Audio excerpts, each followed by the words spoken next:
Well, joining me now virtually to discuss this and much more, I have Johnson Chukwu, the Chief Executive Officer of Cowry Assets Management Limited. Thank you very much for joining us on the Breakfast Show this morning, and a Happy New Year to you.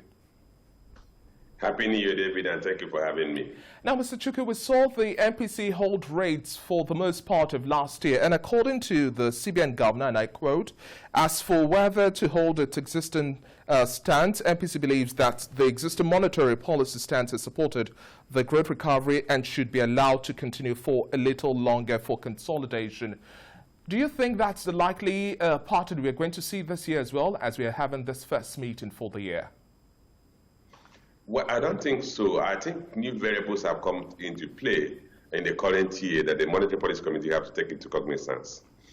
Take, for instance, last year, we saw the U.S. government maintain accommodative monetary policies. This year, it's obvious that they're going to reverse that accommodative monetary policy, at the minimum, start normalization. As Jeremy Powell said, the U.S. is witnessing an inflation rate of as high as 7%, the highest they've had since June 1982, and he has said it clear they're going to step on the brakes.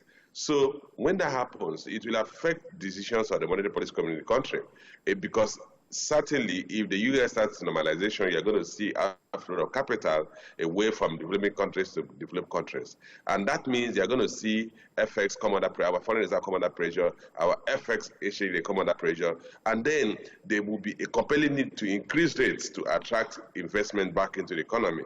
So I think the variables are completely different from what we had last year. If you even look at oil production, you also observe that oil production has declined precipitously in the current year, towards the end of last year, and that will have impact on the ability of the central bank to sustain exchange rate or maintain exchange rate stability without improving foreign portfolio investment flow.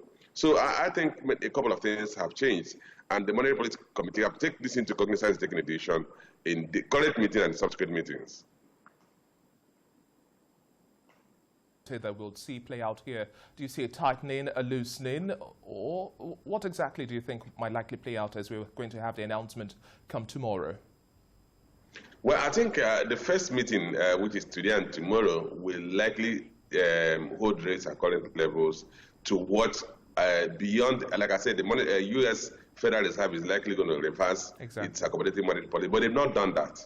So the Nigerian Monetary Policy Committee is likely going to wait and watch what will happen in global economic space as well as the local economic space. The federal government has just approved this budget of 18.1 trillion naira, and the disbursement of that budget has not started. You're going to look at the impact on the liquidity situation in the country when that disbursement starts, and as well as impact on prices. As we also have to look at level of food production, level of economic activities in the country. Previous year, we saw declining growth in the agricultural sector. You are going to watch that to see if that will reverse, and that will lead to a reduction in food inflation. Of course, we already saw increase in food inflation, which reversed in December.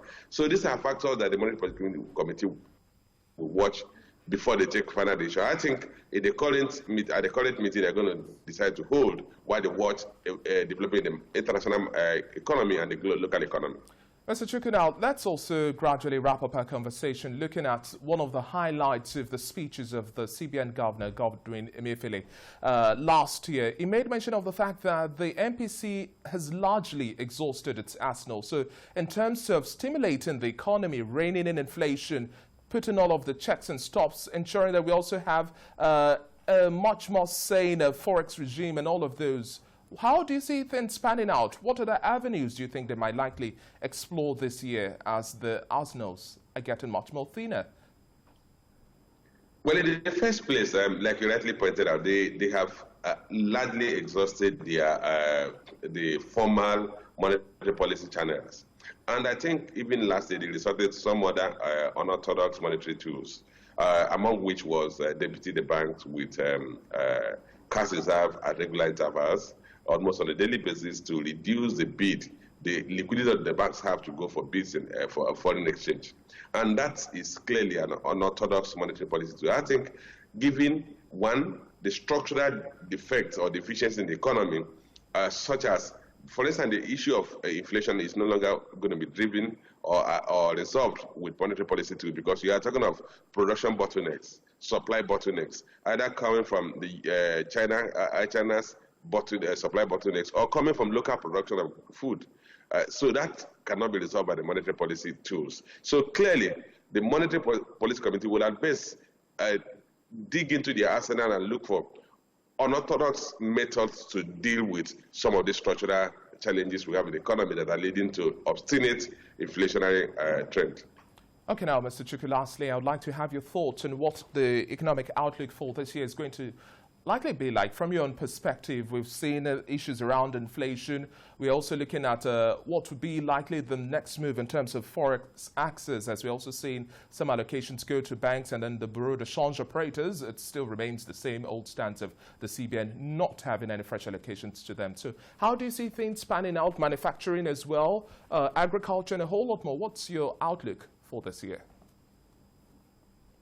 Well, my outlook these days is that the economy is going to go through some difficult patch in the quality. Remember that this is a pre-election year. We're going to see dominance of politics over economic decisions. But beyond that, a couple of factors are going to work to make the economy actually challenge this year. The issue of crude oil production will put pressure on the foreign exchange flow and foreign exchange reserve as well as the exchange rate. The expansionary monetary policy of the government will put pressure on inflation rates. So you're going to see an upward trend in inflation rate. The FX reserve, like I said, is going to come under pressure. Foreign portfolio investment is likely going to slow as a result of U.S. normalization of monetary policies. Two, lower crude oil production as a result of heightened insecurity in the Niger Delta. These are going to put pressure on your foreign exchange flow and foreign exchange reserve as well as exchange rates. So you should see a depreciation of the local currency against other currencies. You should also see an uptick in inflation rate as a result of one, bottlenecks in food production as a result of heightened insecurity in almost all the food belts, as well as the devaluation or depreciation of the currency. So I think Nigerians should brace up for some tightening, some loss of purchasing power in terms of inflation and disposable income as government also threatening to increase prices of petroleum products as a result of removal of subsidy. Okay. Thank you very much for your contribution on the Breakfast Show this morning. It's been a pleasure speaking with you, John.